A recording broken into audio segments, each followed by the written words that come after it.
இப்போ உலகம் முழுக்க நடக்கிறது வர்த்தக போர். அமெரிக்க பொருளாதாரம் அடி வாங்கின உடனே முதல் வேலையா ஃபெடரல் ரிசர்வ் சேர்மன் சொல்லிட்டார், கை தூக்கிட்டார். எங்களால் இதுக்கு மேலே ஒன்றும் பண்ண முடியாது, நோட்டை அடிச்சு நாங்களும் கொடுத்துருக்கோம், வேலைக்கு ஆக மாட்டேங்குது. சர்வதேச சந்தையில் டாலரோட மதிப்பு விழுந்து போச்சு. இந்தியாவும் ரஷ்யாவும் வியாபாரம் பண்ணுதுன்னா ரூபியிலேயே பண்ணுது, ரூபாவில் பண்ணுது. அது இல்லாமல் மோடி என்ன பண்ணார், எல்லா பக்கத்து நாடுகளுக்கும் போய் இந்தியா ரூபாவை அங்கே பிரபலப்படுத்திட்டார். இந்திய ரூபாவின் மதிப்பு உயர்ந்து அமெரிக்க டாலர் மதிப்பு குறைய ஆரம்பிச்சு. அந்தந்த நாடுகள் தனித்தனி தீவாயிட்டு வருது. முன்ன மாதிரி ஒரு பரஸ்பர ஒரு வியாபார தொடர்பு இல்லாமல் போனது காரணமே ட்ரம்போட நடவடிக்கைகள் தான். இந்த டாரிஃபை பேர் பண்ண போகிறது யாரு, யார் சுமக்க போறா? சரி, இந்திய அரசாங்கமா, அமெரிக்க அரசாங்கமா, அமெரிக்க இறக்குமதியாளர்களா? அங்கே தான் நீங்கள் பார்க்கணும். என்னதான் இருந்தாலும் அமெரிக்காவை நம்ம பகைச்சிக்க முடியாது. அமெரிக்கா என்ன சொல்லுது, எங்களோட ட்ரேட் அக்ரிமெண்ட் போடு. சரி, போடலாம். ஆனால் எப்படி இருக்குது, எல்லாமே உனக்கு லாபமாக இருந்ததுன்னா நான் என்ன ட்ரேட் அக்ரிமெண்ட் போட முடியும்? இந்தியா தள்ளி போடும். மோடி என்ன பண்ண போறாரு? மோடியுடைய நெக்ஸ்ட் மூவ் என்னவா இருக்கும்? மோடி எக்காரணத்தையும்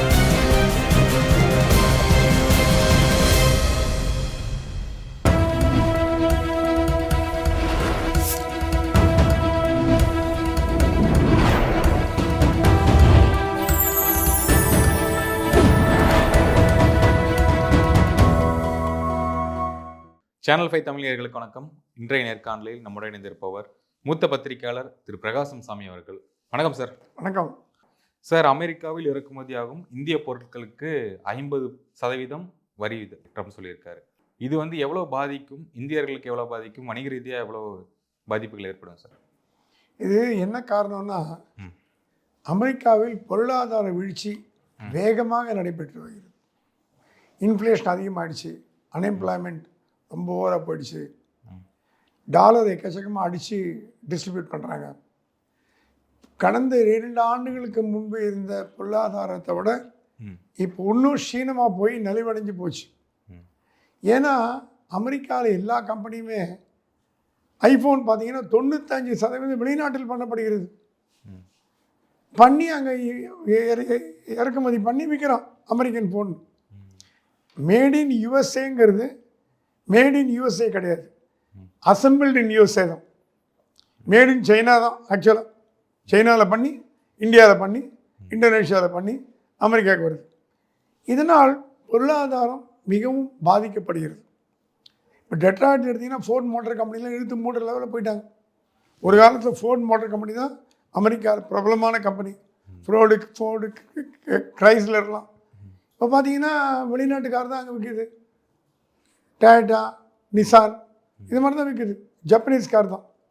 ஸோ அமெரிக்க பொருளாதாரம் அடி வாங்கின உடனே முதல் வேலையாக ஃபெடரல் ரிசர்வ் சேர்மன் சொல்லிட்டார், கை தூக்கிட்டார். எங்களால் இதுக்கு மேலே ஒன்றும் பண்ண முடியாது, நோட்டை அடிச்சு நாங்களும் கொடுத்துட்ருக்கோம், வேலைக்கு ஆக மாட்டேங்குது. சர்வதேச சந்தையில் டாலரோட மதிப்பு விழுந்து போச்சு. உலகத்தில் எந்த நாடு 2 நாடுகள் வியாபாரம் பண்ணால் காமன் டினாமினேட்டர் கரன்சி எதுன்னு பார்த்தீங்கன்னா டாலர். இப்போ சைனாவும் ஆப்பிரிக்காவும், சைனா விடுங்க, சவுத் ஆப்பிரிக்காவும் ஆஸ்திரேலியாவும் வியாபாரம் பண்ணுறதுன்னா டாலரில் தான் பண்ணும். வேர்ல்டு காமன் கரன்சியாக இருந்தது, அது அடி வாங்க தொடங்கிடுச்சு. இப்போ இந்தியாவும் ரஷ்யாவும் வியாபாரம் பண்ணுதுன்னா ரூபியிலேயே பண்ணுது, ரூபாவில் பண்ணுது. அது இல்லாமல் மோடி என்ன பண்ணார், எல்லா பக்கத்து நாடுகளுக்கும் போய் இந்தியா ரூபாவை அங்கே பிரபலப்படுத்திட்டார். ஜிபே பண்ணலாம், ஃபோன்பே பண்ணலாம். இப்போ மலேசியா, தாய்லாந்து, மொரிஷியஸு, மால்டீவ்ஸு எங்கே போனாலும் இந்தியா ரூபா. ஸோ ஆசிய கண்டத்தில் இந்திய ரூபாவின் மதிப்பு உயர்ந்து அமெரிக்க டாலர் மதிப்பு குறைய ஆரம்பிச்சிச்சு. இதெல்லாம் கணக்கு பண்ணி பார்த்தார் ட்ரம்ப்பு.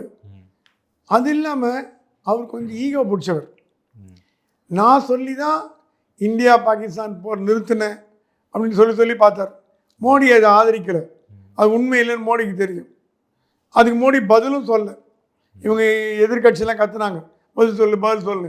மோடி சொன்னாராம், கமையம் வரும்போது சொல்கிறேன், பார்லிமெண்ட்டில் சொல்லிட்டானு. மக்கள் மன்றத்தில் சொல்கிறது வேற, பதிலடி கொடுக்கறது வேற. சரி, என்னதான் இருந்தாலும் அமெரிக்காவை நம்ம பகைச்சிக்க முடியாது. ஏன்னா நம்மளோட பொருளாதார சந்தையில் மிகப்பெரிய பங்கு வகிக்கிறது அமெரிக்கா. ஏற்றுமதி இறக்குமதியில் அமெரிக்காவை மிஞ்சி இந்தியா வியாபாரம் பண்ண முடியாது. சைனாலேருந்து ஒரு பக்கம் இறக்குமதி பண்ணுறோம், அது வேறு விஷயம். ஆனால் பெரும்பகுதி நமக்கு ஏற்றுமதி ஆகிறதும் இறக்குமதி ஆகிறதும் அதில் டிஃப்ரென்ஸ் இருக்கலாம்.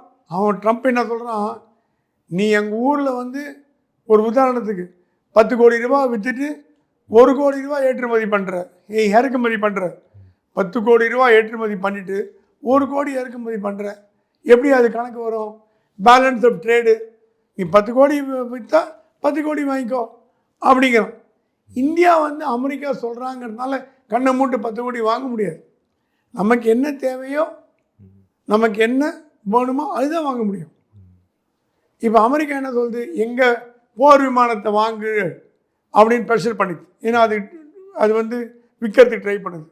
இந்தியா பார்த்தது ரஃபேல் நல்லா இருக்குது, விலை கம்மி, வாங்கிக்கிறேன். சரி, மோடி என்ன சொல்கிறாரு, இந்தியாவுக்கு எது லாபமோ அதை நான் பண்ணுவேன். நீங்கள் எப்படி அமெரிக்காவுக்கு லாபம் நீங்கள் பண்ணுறீங்க ட்ரம்ப்பு, நான் எதாவது கேட்டேன்னா கேட்கல. எங்களுக்கு லாபத்தை நாங்கள் பண்ணுறோம். உடனே ஆயில் ரஷ்யாவிலேருந்து வாங்கக்கூடாது உத்தரவு போட்ட ட்ரம்ப். மோடி சொன்னாராம், இருங்க எங்களை டிஸ்கவுண்ட் ரேட்டில் கொடுக்குறான். இத்தனை நாளாக நாங்கள் கல்ஃப் கண்ட்ரிலேருந்து $130 $110 பேரல் கொடுத்து வாங்கிட்டு இருந்தோம். இப்போ சீப்பாக கொடுக்குறான் ரஷ்யா. எங்கள் பொருளாதாரத்தை நாங்கள் பார்க்க வேணாமா? அந்தந்த நாடுகள் தனித்தனி தீவாகிட்டு வருது. இப்போ அமெரிக்கானா எனக்கு என்ன லாபம், எனக்கு என்ன நஷ்டம், எனக்கு அதை பார்க்குது. ரஷ்யாவும் அந்த மாதிரி முன்ன மாதிரி ஒரு பரஸ்பர ஒரு வியாபார தொடர்பு இல்லாமல் போனதுக்கு காரணமே ட்ரம்ப்போட நடவடிக்கைகள் தான் அப்படின்னா மிக இல்லை. ட்ரம்ப் வந்து அமெரிக்க பொருளாதாரத்தை தூக்கி நிறுத்தணும்னு பார்க்குறாரு. ஆனால் இந்த நடவடிக்கையினால் தூக்கி நிறுத்த முடியாதுன்னு அவர் சொன்னவங்களையும் அவர் கோச்சிக்கினார். நான் அப்படி தான் பண்ணுவேன், பிடிச்ச புயலுக்கு 3 கால், அதுதான் ட்ரம்ப். இது சொல்லியிருந்தேன் என்னன்னா, ஆகஸ்ட் 1 சொல்லியிருந்தாரு, 7 இப்போ 21 வரைக்கும் சொல்லியிருக்காங்க. 21 அமலாகும் அப்படின்னு சொல்லியிருக்காங்க. அமலுக்கு வரும் 50% வந்ததுன்னா என்னென்ன பாதிப்புகள் ஆகும்? இந்த டாரிஃபை பேர் பண்ண போகிறது யாரு? இந்த 50% டாரிஃப்னு போட்டார்ல, வரி விதிச்சார்ல, யார் சுமக்க போறா? இந்தியாவா, அமெரிக்காவா, சரி இந்திய அரசாங்கமா, அமெரிக்க அரசாங்கமா, அமெரிக்க இறக்குமதியாளர்களா? அங்கே தான் நீங்கள் பார்க்கணும்.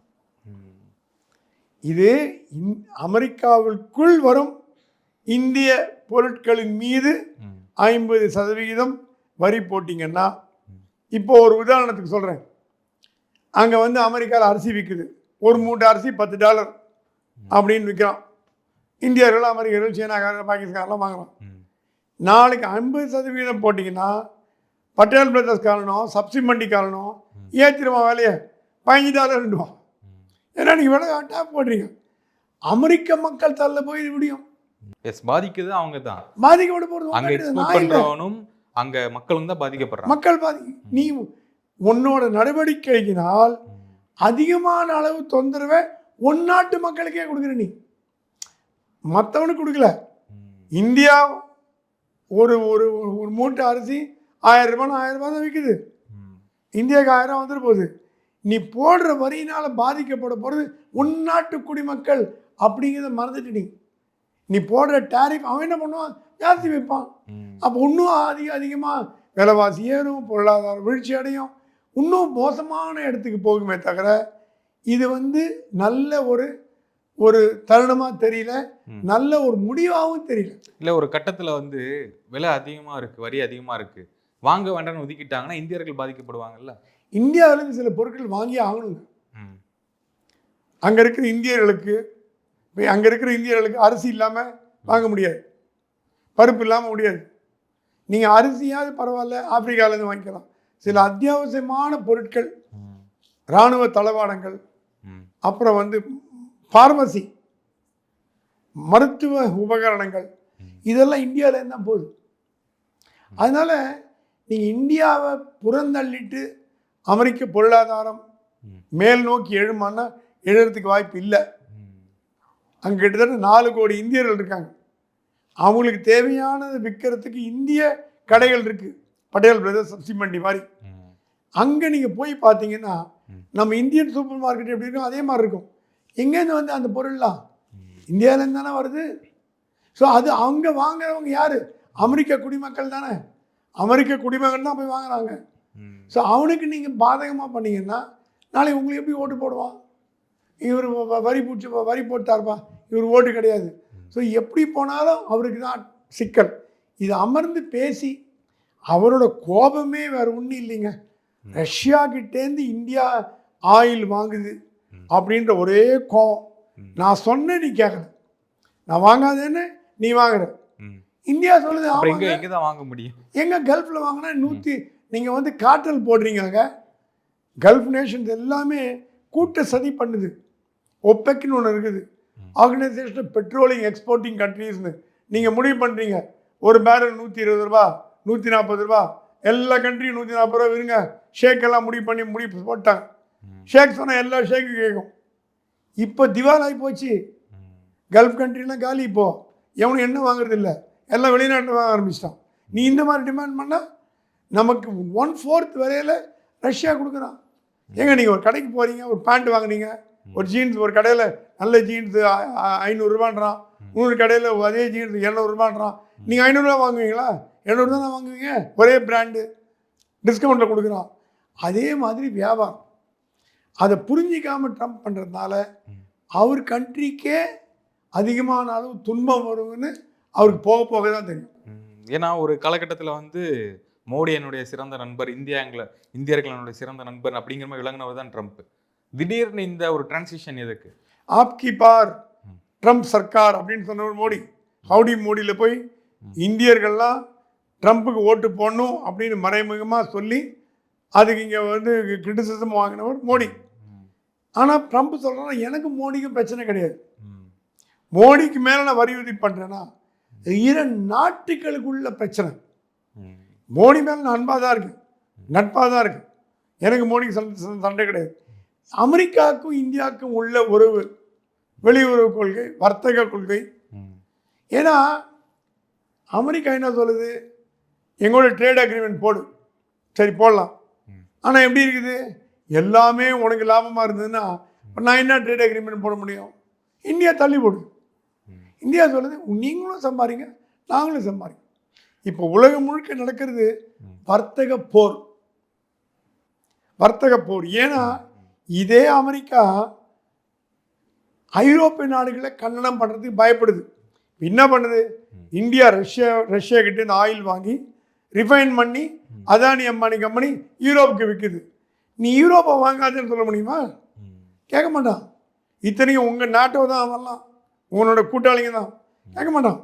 இந்தியாவை ரஷ்யாவிலேருந்து வாங்காதேன்னு சொல்கிற அமெரிக்கா இந்தியா கிட்டேருந்து ரிஃபைன்டு ப்ராசஸ்டு ஆயிலை வாங்காதே அப்படின்னு ஐரோப்பியன்கிட்ட சொல்லட்டுமா? சொல்கிறதுக்கு அதுக்கு தைரியம் கிடையாது. சொன்னால் போடான்னு சொல்லிட்டு போயிட்டே இருப்போம். ஸோ இந்தியா இப்போ வளர்ந்து வரும் நாட்டிலேருந்து வளர்ச்சி அடைந்த நாடாகிவிட்டது. இனிமேல் இந்தியாவை மிரட்டி பணிய வைக்கிறதுங்கிறது நடக்காத காரியம். என்ன நடக்க போகுது? சைனா, ரஷ்யா, இந்தியா 3 சேர்ந்ததுன்னா ஏஷியன் சூப்பர் பவர் ஆகிடும். அப்போ அமெரிக்காவோட பருப்பு வேவாது. அது நடக்க விடாமல் தடுக்கணும்னு அமெரிக்கா பார்க்குது. ஆனால் அதோட நடவடிக்கைகள்லாம் இவங்க 3 பேர் இணைக்கும் விதமாக தான் போயிட்டுருக்கு. ஏன்னா இப்போ ரஷ்யா அதிபர் புட்டின் இந்த வருஷ கடைசிக்குள்ளே இந்தியாவுக்கு வரார். இன்றைக்கி அஜித் தோவல் ரஷ்யாவுக்கு போயிட்டார். பிரைம் மினிஸ்டர் சைனாவுக்கு போகிறார்.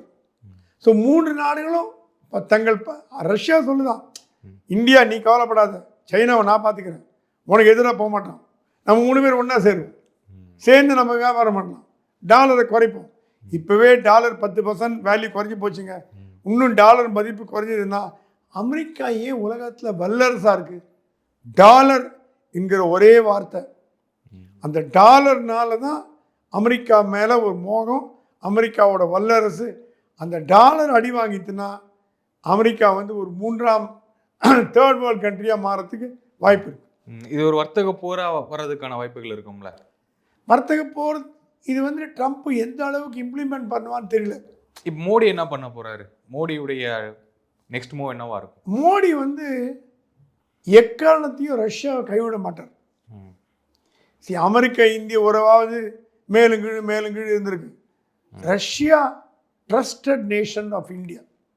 ஒரு 75 ஆண்டு காலமாக இந்தியாவுக்கு ஒரு உகந்த நன்றி மறவாத நண்பன் யாருன்னு பார்த்தீங்கன்னா ரஷ்யா. இந்திரா காந்தி காலத்துலேருந்து 1971 பாகிஸ்தான் போது 7th ஃப்ளீட் அமிச்சாங்க அமெரிக்கா இந்தியாவை தாக்கிறதுக்கு. அப்போ பிளாக் பண்ணது ரஷ்யன் நேவி. அந்த காலத்திலேருந்து ரஷ்யா இந்தியாவோட நட்பு நாடு. ஆக ரஷ்யாவை கைவிட்டுட்டு மோடி என்ன சொல்லலாம், நீயும் நண்பன் அவனும் நண்பன், இது என்ன உனக்கு பிரச்சனை, உங்களோட நான் சண்டை போடலையே, அவங்க கூட சேராது, ஸ்கூல் பசங்களா காவுடு அவங்க கூட சேராத இவங்க கூட சேருன்னு சொல்கிறதுக்கு. இது உலக பொருளாதாரம். எனக்கு எங்கே சீப்பாக அங்கே தான் நான் வாங்குவேன். ஏன் உனக்கு எப்படி ஒன் நாடு முக்கியம்னு சொல்கிறியோ எனக்கு என் நாடு முக்கியம், இந்தியா முக்கியம். இந்தியா எதுக்கு பணம் வேஸ்ட் பண்ணோம், செலவு மிச்சம் மட்டும் பண்ண பார்க்குறேன் அப்படின்னு சொல்கிறார். அது ட்ரம்ப் கேட்க மாட்டேங்கிறார். என் பேச்சு மீறியா? அவர் என்ன சொன்னார், என்னால் தான் இந்தியா பாகிஸ்தான் போர் முடிவுக்கு வந்ததுன்னார். ட்ரம்ப் சொன்ன உடனே எல்லாரும் மோடி ரியாக்ட் பண்ணுவோன்னு பார்த்தாங்க, ரியாக்டே பண்ணல. பார்லிமெண்ட்டில் கூப்பிட்டு சொல்லிட்டார், இது இது இது தப்பு கிடையாது. ட்ரம்ப் என்ன சொன்னார், நான் ஆட்சிக்கு வந்த உடனே யுக்ரைன் ரஷ்யா போரை நிறுத்துவேன்னார். யுக்ரைன் ஒன்றா அவங்க பேச்சு கேட்கும், ரஷ்யா எங்கன்னு கேட்குமா? அவன் ரஷ்யா சொன்னான், தலைவரை முதல்ல உங்கள் இஸ்ரேல் பலஸ்தீன் வார நிறுத்து, அப்புறம் என்கிட்ட வா. ஏன்னா இஸ்ரேல் வந்து அமெரிக்காவோட அணி நாடு, அலையன்ஸ் கண்ட்ரி. முதல்ல அங்கே நிறுத்திட்டு இங்கே வா, அப்புறம் பேசலான்னு. அது மூக்கம் உடைப்பட்ட மாதிரி ஆகிப்போச்சு. ஸோ இது வந்து ஹைப்பர் போல் மாதிரி ஒரு ஆவேச பேச்சு. இதெல்லாம் வந்து சர்வதேச நடவடிக்கைகளை உலகம் முழுக்க பாதிச்சிருக்கான பெரும் நாடுகளை பாதிச்சிருக்கு. அமெரிக்காவோட செய்கைகள் ஐரோப்பிய நாடுகளையும் பாதிச்சிருக்கு, ரஷ்யா பாதிச்சிருக்கு, சைனா பாதிச்சிருக்கு, இந்தியா பாதிச்சிருக்கு, பாகிஸ்தானையும் பாதிச்சிருக்கு. பின்னா சொல்லுது அமெரிக்கா, நான் பலூச்சிஸ்தான்லேருந்து ஆயில் எடுப்பேன், எடுத்துக்கோ, யார் வேணாம்னா. அது பாகிஸ்தான் ஒரு கண்ட்ரி இருக்கக்கூடாதுன்னு போன மீட்டிங் நீ தான் சொன்னேன். பாகிஸ்தானை கண்டா எனக்கு பிடிக்காது, பாகிஸ்தானே கூடாது, அந்த நாடு உலக வரைபடத்தி எடுக்கணும். அமெரிக்கா சமயத்துக்கு தகுந்த மாதிரி பேசுறதுல கெட்டிக்காரன். அதனால இந்தியா வந்து எல்லாரோடையும் நட்பாக இருக்கணும் அப்படின்னு பார்க்குறேன். ஓகே சார், உங்கள் நேரத்துக்கும் நேர்காண மிக்க நன்றி. வணக்கம். நன்றி.